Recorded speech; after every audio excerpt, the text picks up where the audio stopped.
বাকশালের অন্ধকার গুহা থেকে আলোর দিকে যিনি রাজনীতিতে নিয়ে এসেছিলেন তিনি হলেন জিয়াউর রহমান। আজকে শহীদ জিয়ার ৪৫তম শাহাদাত বার্ষিকী উপলক্ষে আমরা এখানে এসেছি।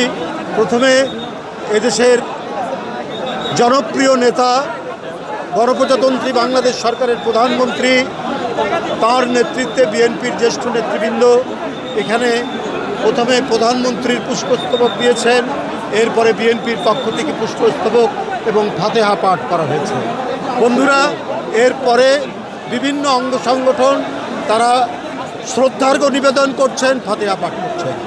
আমি এখন অ্যাসোসিয়েশন অফ বাংলাদেশ অ্যাবের যে সংগঠন ইঞ্জিনিয়ার শাহরিন ইসলাম তুহিনের নেতৃত্বে ইঞ্জিনিয়ারদের যে সংগঠন তারা পুষ্পস্তবক অর্পণ করেছে এবং ফাতেহা পাঠ করেছে।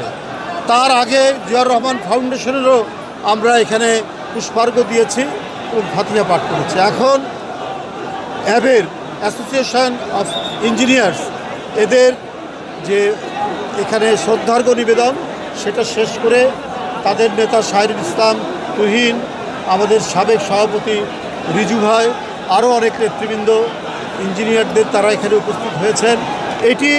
এটি কোনো আজকের দিনটি কোনো দলের নয়। যারা দেশকে ভালোবাসে, যারা দেশের স্বাধীনতাকে ভালোবাসে, যারা দেশের সার্বভৌমত্ব রক্ষা করতে চায়, তাদের জন্য আজকের এই দিনটি অত্যন্ত বেদনার। আজকের এই দিনটি কষ্টের, কারণ স্বাধীনতা সার্বভৌমত্ব রক্ষার এক অতন্দ্র প্রহরী এবং বহুদলীয় গণতন্ত্রকে যিনি প্রতিষ্ঠিত করেছেন তার জীবনের সমস্ত শক্তি দিয়ে বাক স্বাধীনতা, কণ্ঠের স্বাধীনতা, কথা বলার স্বাধীনতা, খবরের কাগজ পড়ার স্বাধীনতা এবং বহু দল মতের যিনি প্রতিষ্ঠা করেছেন, বাকশালের অন্ধকার গুহা থেকে আলোর দিকে যিনি রাজনীতিতে নিয়ে এসেছিলেন তিনি হলেন জিয়াউর রহমান, মহান স্বাধীনতার ঘোষক। বন্ধুরা আমার, তাকে জাতীয় আন্তর্জাতিক কুচক্রীরা চট্টগ্রাম সার্কিট হাউসে হত্যা করেছিল। যেই ধরনের জাতীয়তাবাদী নেতা, দেশপ্রেমিক নেতাকে যদি রাখা হয় তাহলে তাদের স্বার্থ রক্ষা হবে না।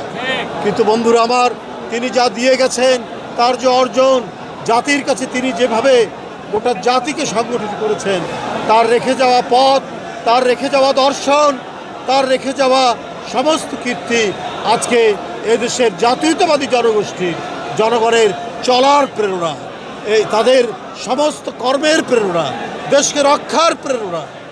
নিজের জীবন দিয়ে তিনি দেখিয়ে গেছেন যে দেশের স্বাধীনতা বড়, সার্বভৌমত্ব বড়, বহুদলীয় গণতন্ত্র বড়। আমি আল্লাহর দরবারে শহীদ রাষ্ট্রপতি জিয়াউর রহমানের আত্মার মাগফিরাত কামনা করছি। আজকে ইঞ্জিনিয়ার্স অ্যাসোসিয়েশন অফ বাংলাদেশ তারা যে ফাতেহা পাঠ করেছেন, নিশ্চয়ই সেটি আল্লাহর দরবারে পৌঁছাবে।